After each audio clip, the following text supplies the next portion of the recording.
The customer just wants these surface cracks fixed. And then I noticed where some's going around here.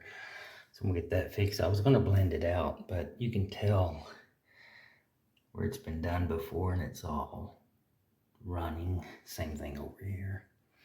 So I'm gonna sand all that down and I'm just gonna go ahead and reshoot, or not reshoot, but apply my coating to everything for the same price, because I just don't think that's gonna look good if I just try to blend that out.